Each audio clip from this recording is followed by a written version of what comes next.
eu vou apresentar agora nosso trabalho prático de fundações. Os alunos que participam é a Ana Luísa, o César, a Deise, a Ingrid, Flávia e Mônica. Eu vou apresentar para vocês a sapata isolada, né, o conceito, a execução, os cuidados necessários para evitar o surgimento de manifestações patológicas. O conceito. A NBR 6122 define uma fundação rasa, né, superficial, como um elemento de fundação onde a carga é transmitida direto ao terreno, predominantemente pelas pressões distribuídas sob a base da fundação e a sua profundidade de assentamento em relação ao terreno adjacente é inferior a 2 vezes a menor dimensão da fundação. Inclui-se, né, nesse tipo de fundação sapata, bloco, adier, sapata associada, viga de fundação e sapata corrida. A sapata, então, ela é um tipo de fundação rasa, né, superficial, e segue o critério, né, de que sua profundidade deve ser menor que 2 vezes sua menor dimensão. A NBR 6122 define, né, a sapata como um elemento de fundação superficial, de concreto armado, dimensionado, né, de modo que as tensões de tração nele produzida não seja resistida pelo concreto, mas pelo emprego da armadura.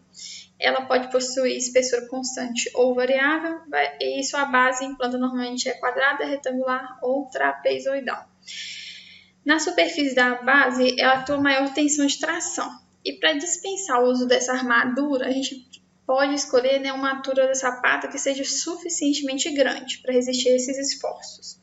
Em tese, né, a sapata isolada é mais comum em edificações. Ela atua na transmissão de ações ao solo de um único pilar. Suas formas podem ser variadas, né, quadrada, retangular, entre outras. As ações, né, que normalmente atuam nas sapatas são a força normal, momento fletor e força horizontal, como está demonstrado no desenho. Alguns cuidados importantes, né, que a gente tem que ter. A sapata retangular, ela tem um limite. Sua maior dimensão, ela não pode ser maior que 5 vezes o valor da largura. No caso, né, de edifícios de múltiplos pavimentos, a dimensão mínima em planta é de 80 centímetros e a NBR 6122 2019 exige que a menor dimensão seja 60 centímetros. O centro de gravidade do pilar ele deve coincidir com o centro de gravidade da base da sapata para qualquer forma do pilar. Para o dimensionamento econômico, né, é indicado que os balanços da sapata nas duas direções sejam iguais ou aproximadamente iguais. Os balanços são esse valor de CB aqui e o valor de CA aqui. Existe também uma recomendação prática que o valor de A ele tem que ser menor que 2,5 vezes, né, o valor de B. No caso de sapata isolada, né, sob pilar de divisa, e quando não se faz a ligação da sapata com o pilar interno, a flexão devido à excentricidade do pilar deve ser combatida pela própria sapata em conjunto com o solo. A sua sequência de execução. A gente faz a escavação do terreno, onde será feita a sapata, de acordo, né, com o projeto de fundações, seguindo as dimensões e cotas indicadas. A gente aplica uma camada de concreto magro no fundo. Essa camada de regularização ela deve ter no mínimo 5 centímetros e sua função é proteger a armadura da sapata, né, contra a umidade do solo. Nas laterais, uma camada de chapisco já é suficiente. A gente coloca as formas, né, de acordo com a locação de obra, o projeto de locação, e, né, conferindo as marcações dos pilares e checar o nível da sapata. A gente vai colocar espaçadores na superfície de apoio, onde vai ser aplicado o concreto magro, para evitar o cobrimento do aço, para evitar, né, que o cobrimento do aço não seja atendido. Coloca a armadura de acordo com o projeto de fundações, posiciona a armadura do pilar, que sairá da sapata isolada, fixa os arranques dos pilares, né, pode ser com arame de aço, realiza-se a concretagem da sapata.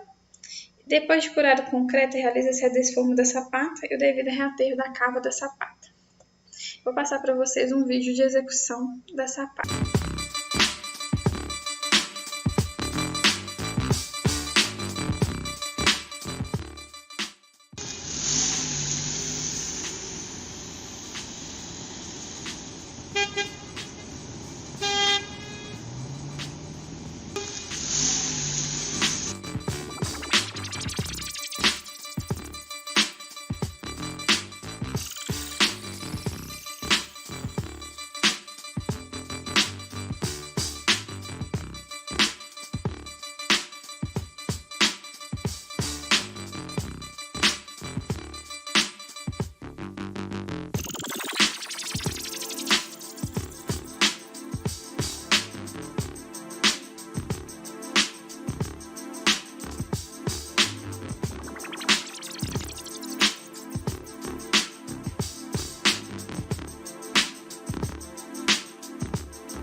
cuidados necessários para evitar o surgimento de manifestações patológicas.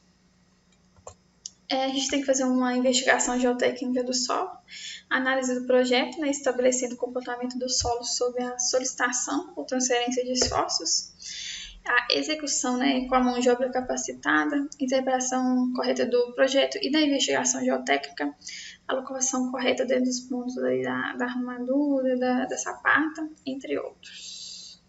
Obrigada. Fundações indiretas ou profundas. Estaca hélice contínua. Falar sobre o conceito, execução e cuidados necessários para evitar o surgimento de manifestações patológicas.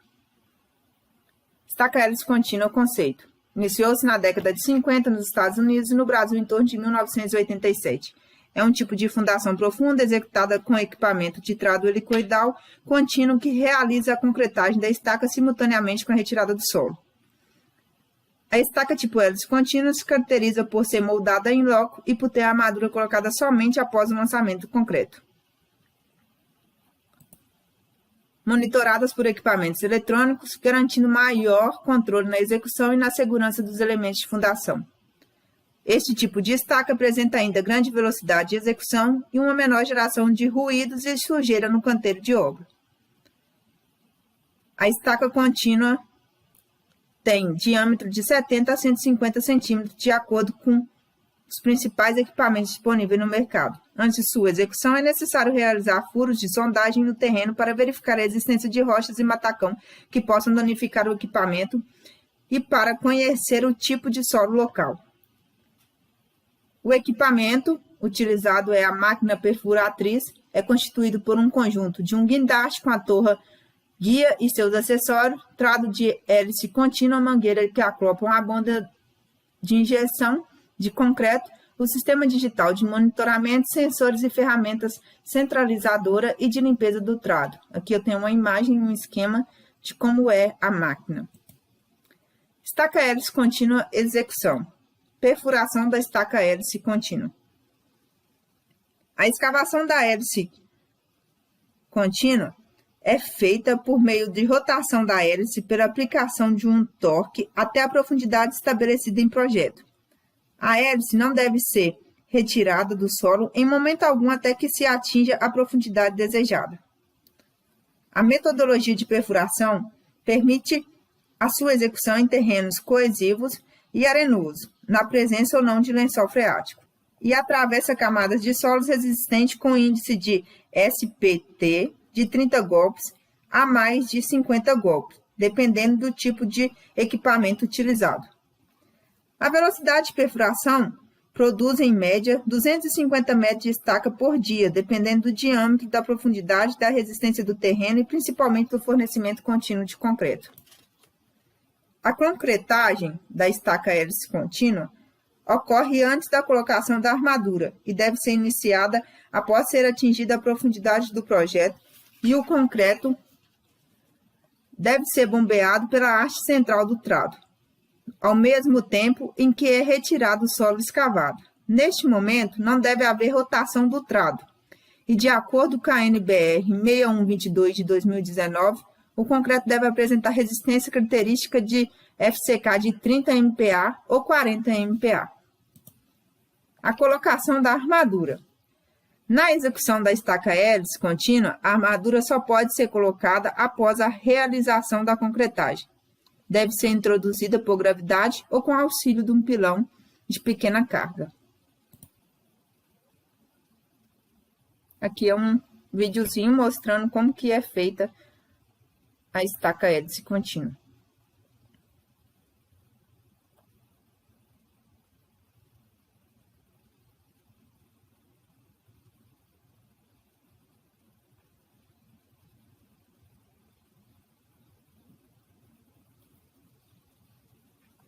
Estaca hélice contínua. Cuidados necessários para evitar o surgimento de manifestações patológicas. Que eu tenho um fluxograma das possíveis causas de patologia em fundações, que é a ausência, falha ou insuficiência de interpretação inadequada, tipo de fundações superficiais ou profundas, o comportamento do solo, interação do solo versus estrutura, análise e cálculo, especificações construtivas e alteração de uso e carregamento, movimentos de massa, fatores externos, vibrações e choques e degradação. Logo, devemos fazer a investigação do solo, que é identificando e caracterizando para que possa garantir que o mesmo irá suportar as cargas solicitadas, por exemplo, realizando um ensaio STP, realizar a análise e projeto, estabelecendo o comportamento do solo sobre a solicitação ou transferência de esforços. Na execução, devemos ter mão de obra capacitada, interpretação correta do projeto, locação correta e preparação correta da cabeça de estaca, além de ter uso de processos construtivos apropriados e materiais detalhados no procedimento. Temos também o evento pós-conclusão, que é ocorrer ainda caso em que a fundação, ao final da construção, apresentou desempenho satisfatório, que a gente deve utilizar ela para a sua finalidade, não utilizar ela para outras com um tipo de carga superior do qual ela foi calculada. Fundações indiretas ou profundas. Estaca metálica. Conceito, execução e cuidados necessários para evitar surgimento de manifestações patológicas. Conceito. A NBR 6122, de Projeto e Execução de Fundações, define estaca metálica como sendo uma estaca cravada, constituída de elemento estrutural metálico produzido industrialmente, podendo ser de perfis laminados ou soldados, simples ou múltiplos, tubos de chapa dobrada ou calandrada, tubos com ou sem costura e trilhos. Geralmente, esses trilhos são aproveitados de linhas férreas quando eles desgastam e perdem sua utilização no local. Então, desde que eles atendam às condições impostas pela norma, eles podem ser utilizados como estaca metálica. Diferente das estacas moldadas em loco, as estacas metálicas são caracterizadas por sua introdução no terreno através de um processo que não promova a retirada de solo do local.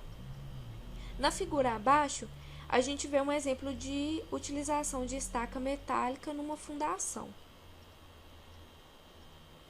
As estacas metálicas mais utilizadas são constituídas por peças de aço laminado ou soldado, tais como perfis de seção I e H, como os mostrados na figura abaixo, chapas dobradas de seção circular, quadrada e retangular. Como elementos de fundação, essas estacas têm aplicação em destaque nas construções industriais, em edifícios de andares múltiplos, pontes e viadutos, portos e torres de transmissão. Na imagem abaixo, a gente vê um exemplo de estaca metálica circular utilizada em trecho da ponte do rio Moju, no Pará. Nas estruturas de contenção, essas estacas têm papel de grande importância em função da facilidade de cravação, da sua alta resistência e da versatilidade de integração com elementos construtivos complementares. Então, aqui a gente vê um exemplo de uso de estaca metálica em contenção. Então, embora essas estacas elas tenham um custo relativamente alto, elas se tornam, na verdade, economicamente viáveis devido à facilidade de cravação, à facilidade de transporte, de corte, de emenda e ainda por conseguirem serem cravadas em terrenos mais compactos, não provocando o levantamento de estacas vizinhas. Execução. A cravação das estacas pode ser feita por percussão, prensagem ou por vibração. O método de percussão é o mais comum de execução. Nesse caso, é utilizado um batistaca de queda livre, que é um equipamento composto por uma torre, que é montado sobre uma plataforma, e um guincho mecânico, que vai erguer o martelo e que, ao ser soltado, bate no topo da estaca e causa o deslocamento vertical no solo. Mais à frente, a gente verá um vídeo exemplificando essa execução. A escolha do equipamento vai ser feita de acordo com o tipo, a dimensão da estaca, a característica do solo, condições de vizinhança, as características do projeto e as peculiaridades do local. É importante sempre estar seguindo as determinações da NBR 6122. A norma, inclusive, vai alertar que o sistema de cravação ele precisa estar sempre bem ajustado, com todas as partes estruturais e os acessórios em perfeito estado, para que a gente não provoque nenhum dano às estacas durante a cravação. Primeiro, vai ser feita a locação das estacas. Então, usando piquetes, vai ser feita a marcação do local em que cada estaca vai ser executada, e após o furo dessa locação, é importante que o diâmetro da estaca seja preenchido com areia para evitar que durante a movimentação dos equipamentos no canteiro de obra ocorra algum dano ou alteração da posição das estacas. Depois é feito o içamento e o posicionamento. Aqui, com o auxílio do cabo do guincho, é feito o içamento, que é a elevação da carga, e após o posicionamento, quando a estaca é trazida para junto da torre e colocada na posição vertical, ela vai ser assentada no local de cravação, cuidando sempre para que a torre esteja aprumada e que a estaca também esteja aprumada. Depois é feita a cravação. Então, a queda livre do martelo, ela vai provocar uma deformação no solo em consequência da energia que é aplicada na estaca, e dessa forma a estaca vai ser introduzida no solo. Então, após cada golpe do martelo, a estaca vai alcançando nova profundidade no terreno. Por fim, é feita a preparação da cabeça e ligação com o bloco de coroação. Após a cravação, a estaca metálica deverá ser ligada ao bloco de coroamento, de forma que as cargas resistidas por ele sejam transmitidas adequadamente e com continuidade apropriada. Caso sejam necessárias emendas, o dimensionamento delas deve proporcionar resistência a todas as solicitações que possam vir a ocorrer durante transporte, cravação e utilização das estacas metálicas. Em geral, as emendas podem ser feitas com soldas de topo e talas soldadas. Iniciamos com a investigação do solo, verificando possíveis restos de fundação das antigas casas do terreno que possam danificar ou interferir o alinhamento do perfil durante a cravação. O próximo passo é nivelar o terreno onde será cravado o perfil, esticar o arame galvanizado no eixo locado pelo topógrafo nos 2 sentidos. Após locar os eixos do perfil, com a ajuda do prumo de centro, é feita a locação do gastalho e fixado por piquetes em suas laterais para garantir o travamento do mesmo no solo. Para começar a cravação, o perfil deve ser encaixado no gastalho e conferido o prumo. É importante verificar se durante os golpes o perfil não está saindo do seu prumo. Caso isso ocorra, o operador deve realizar manobras na máquina para que o perfil retorne à direção correta. Se o perfil não conseguir atingir a sua cota de toco e profundidade, deve ser consultado o projetista de fundações para que ele avalie qual a melhor solução para cada caso. Quando há necessidade de emenda de perfis, a solda deve ser acompanhada criteriosamente para que não haja falha de soldagem nas peças. A cravação do perfil é finalizada quando a peça atinge sua cota de toco especificada no projeto de fundação.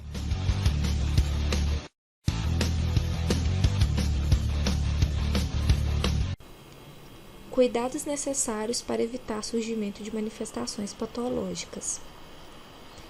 A NBR 6122 afirma que quando a estaca trabalhar total e permanentemente enterrada em solo natural, deve-se descontar da sua espessura 1,5 mm por face que possa vir a entrar em contato com o solo, excetuando-se as estacas que dispõem de proteção especial de eficiência comprovada à corrosão. A figura abaixo mostra a área útil da seção de estacas metálicas, todas com um desconto de 1,5 mm por face que esteja em contato com o solo. É importante ainda que seja feita a investigação geotécnica do solo, que sejam seguidas as orientações normativas e de projeto e que o trabalho seja sempre executado com mão de obra capacitada.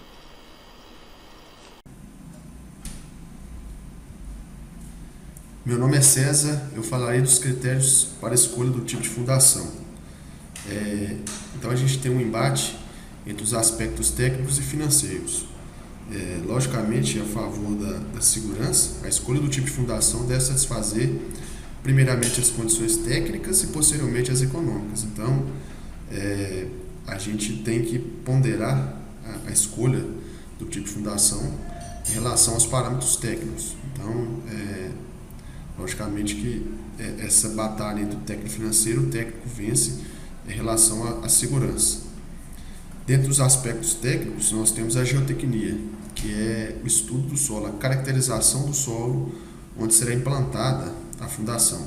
Então, dentro da geotecnia, a gente tem as camadas, a profundidade, né, dessas camadas, se existem camadas resistentes, adensáveis, a que profundidade que estão essas camadas, a compressibilidade e resistência dos solos, a posição do nível d'água, ou seja, é necessário fazer a caracterização do solo, porque essa caracterização é de suma importância para os cálculos e a escolha do tipo de fundação que vai ser implantada. Temos também a topografia, que também é bastante importante.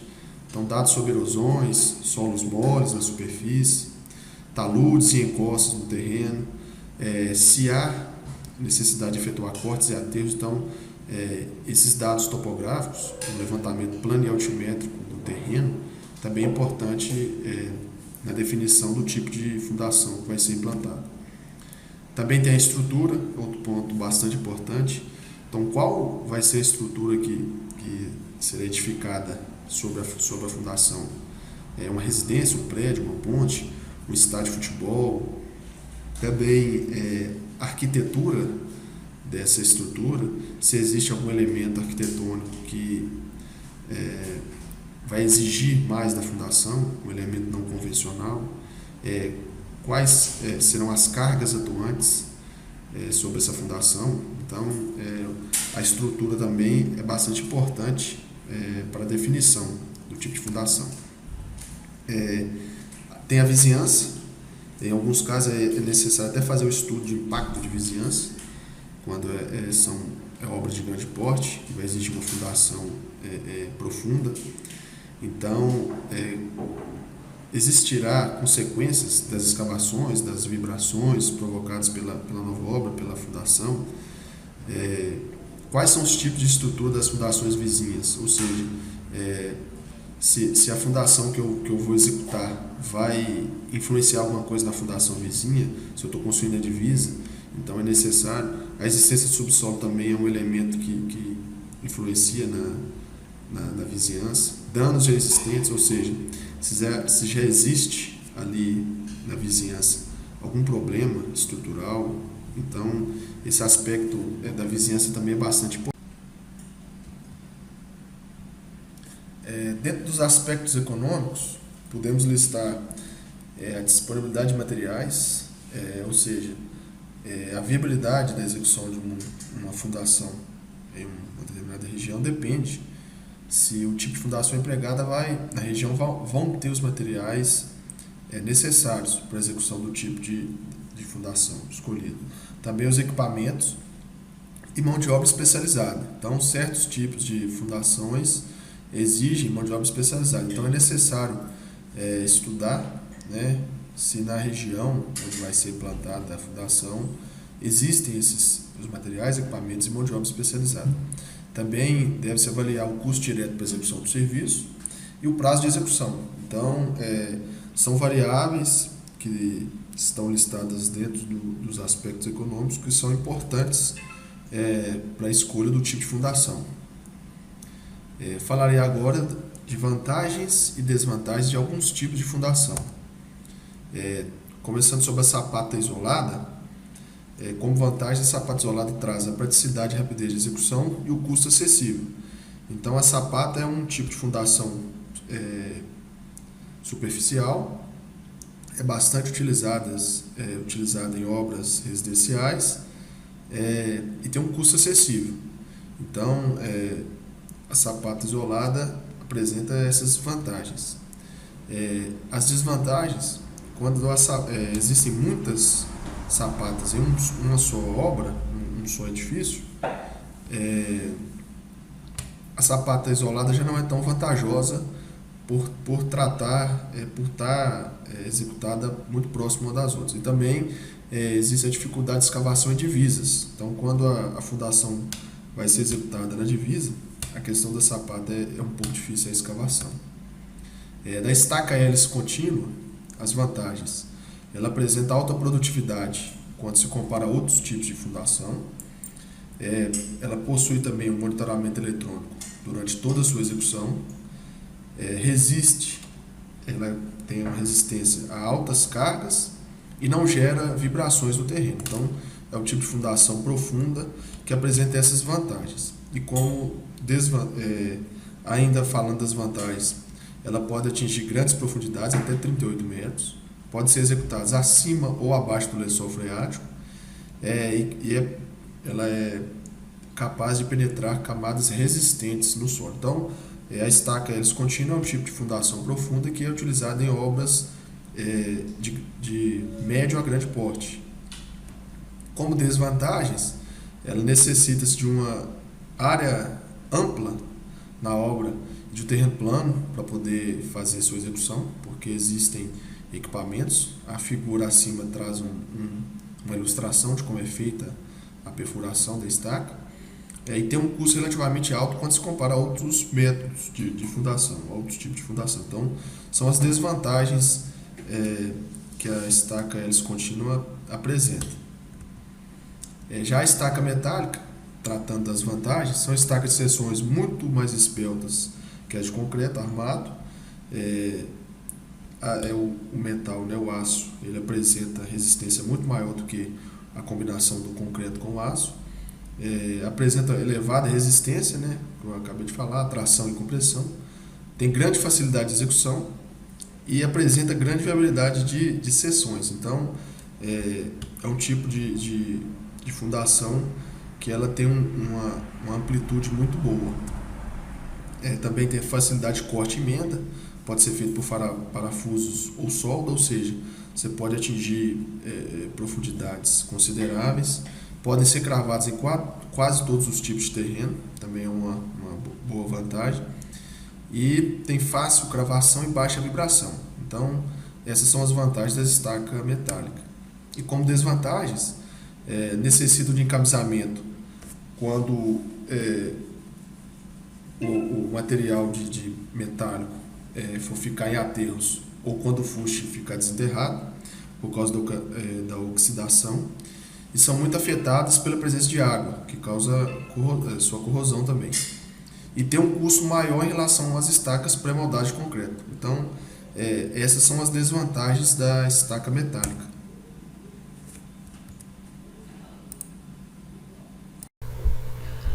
Boa tarde, eu vou falar um pouco sobre a capacidade de carga. Vamos falar sobre o método Tesarg, Alck Veloso, Decote Quaresma.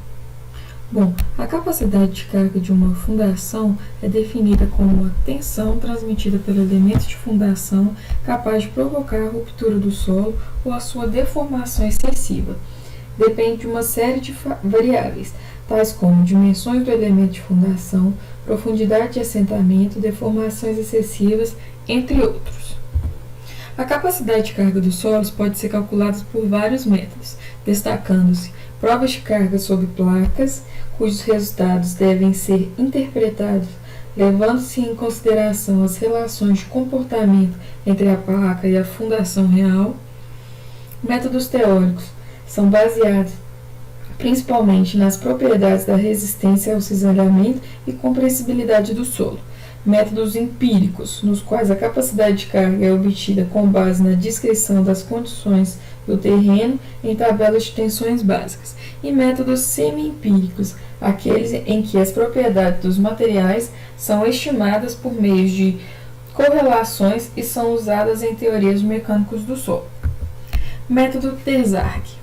Em 1946, Tesarg apresentou uma metodologia para o cálculo de capacidade de cargas de fundações superficiais, em que tem como principais hipóteses comprimento L do elemento de fundação bem maior que a largura B, de tal modo que a razão entre o comprimento e a largura seja maior que 5.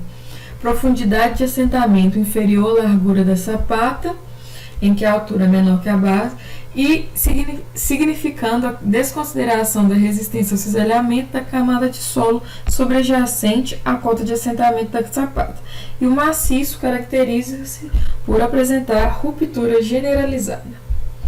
O processo de ruptura do maciço de solo, onde se apoia uma fundação direta, pode ser considerado conforme esquematicamente mostrado na figura ao lado. Bom, Na figura, pode observar que a superfície potencial de ruptura do solo é composta por 3 regiões. Região 1, cunha imediatamente abaixo do elemento da fundação, onde a superfície de ruptura apresenta um trecho reto. Região 2, caracterizada pela superfície potencial de ruptura, apresentar a forma de uma espiral logarítmica e está submetida a um estado de tensões positivas de Rankine. E região 3, caracterizada pela superfície potencial de ruptura, apresentar um trecho reto, e pela cunha formada também está submetida a um estado de terras passivas de Rankine. A ruptura do solo, quando submetida a uma tensão igual à capacidade de carga, ocorrerá na forma do puncionamento, que se caracterizará pelo deslocamento vertical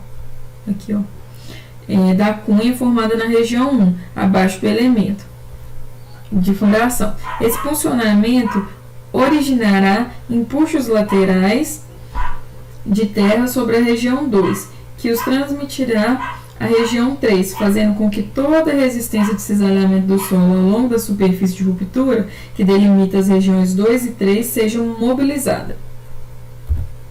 A capacidade de carga do solo proposta por Tesarg pode ser calculada pela expressão: capacidade de carga do solo é igual ao coeficiente, a coesão efetiva dos solos, vezes NC, que é um fator de carga obtido em função do ângulo de atrito do solo, vezes SS, que também é um fator de carga obtido de acordo com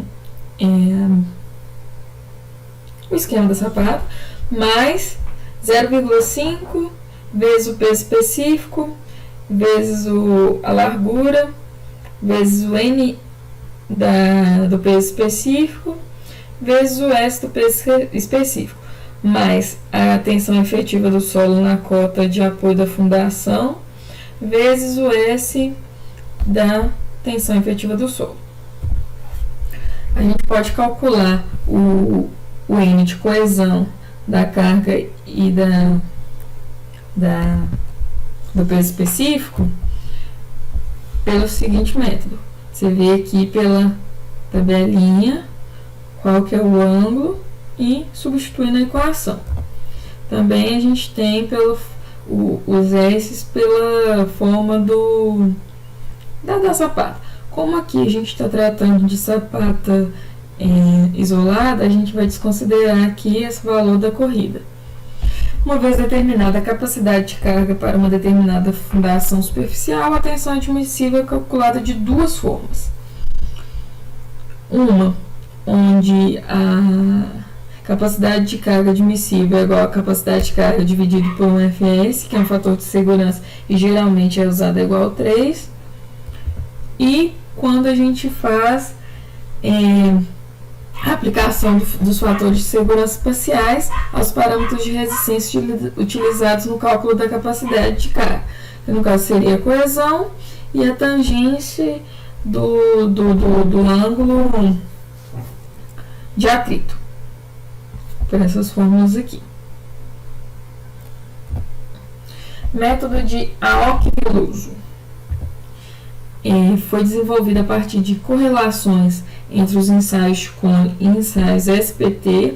De maneira resumida, o método consiste em determinar duas parcelas de carga transmitida pela fundação ao solo e somá-las ao final. Esse é um método utilizado por estacas, onde a gente vai usar a resistência lateral e a resistência de ponta. A resistência lateral é a carga que é transmitida ao longo de todo o comprimento da estaca através de sua área lateral. Já a resistência de ponta é referente à carga que é transmitida ao solo pela ponta da estaca, ou seja, não é acumulada ao longo da profundidade, como a resistência lateral. E a gente calcula por essa fórmula aqui. A resistência total vai ser igual à resistência de ponta mais a resistência lateral, onde a resistência de ponta é definida por essa fórmula e a resistência lateral por essa fórmula. O AP é a área da base da estaca, o K e o alfa são valores tabelados que variam de acordo com a natureza do solo. O NSPT você tem de acordo com seus resultados. O F1 e F2 são valores tabelados que variam de acordo com o tipo de estaca. Bom, o K e o alfa são valores de acordo com o tipo de solo. Então, de acordo com o seu solo, você vai ter um valor para eles. E o F1 e F2 de acordo com o tipo de estaca. Aqui a gente está tratando de estaca hélice contínuas e estacas metálicas, que seria esse valor aqui, para metálica. A NBR 6122 recomenda que o uso de métodos semi-empíricos deve-se utilizar o fator de segurança global igual a 2 na determinação da carga admissível. Então, a resistência admissível vai ser a que a gente encontrou dividido por 2. Método de Decote-Quaresma. É um método para determinar a capacidade de carga de estacas a partir unicamente dos valores do NSPT. Também consiste em determinar uma capacidade de carga lateral e uma capacidade de carga de ponta, que podem ser calculadas pela formulação. Mesma formulação anterior. Porém, muda aqui as fórmulas de calcular para a ponta e para a lateral. Alfa e beta é tabelado, o C também é tabelado. O NSPT de ponta é o valor do NSPT na ponta da estaca, podendo ser considerado uma média entre o NSPT da cota de assentamento e o NSPT imediatamente superior e inferior.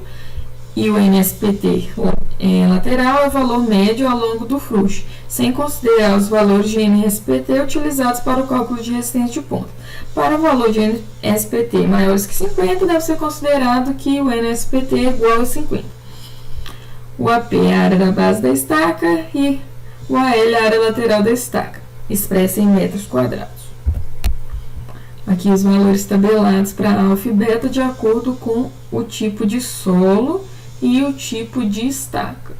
No caso da hélice contínua, esses valores aqui. O C de acordo com o tipo de solo. Bom, a NBR, como é um método semi-empírico, também tem o valor global de segurança de 2. E, além disso, o método de Decote-Quaresma, por orientação dele mesmo, ele pede que a capacidade de carga admissível seja calculada por essa fórmula aqui, onde a de ponta seja dividido por 4, mais a lateral dividido por 1,3. Então, a gente faz os dois e compara. O que tiver um valor menor é o que é utilizado. E valores de carga estrutural de estacas. Eu não encontrei os valores de carga estrutural assim usuais para a sapata isolada. Então, vou falar aqui só os que eu encontrei, que são para as estacas. A de hélice contínua varia de acordo com o diâmetro.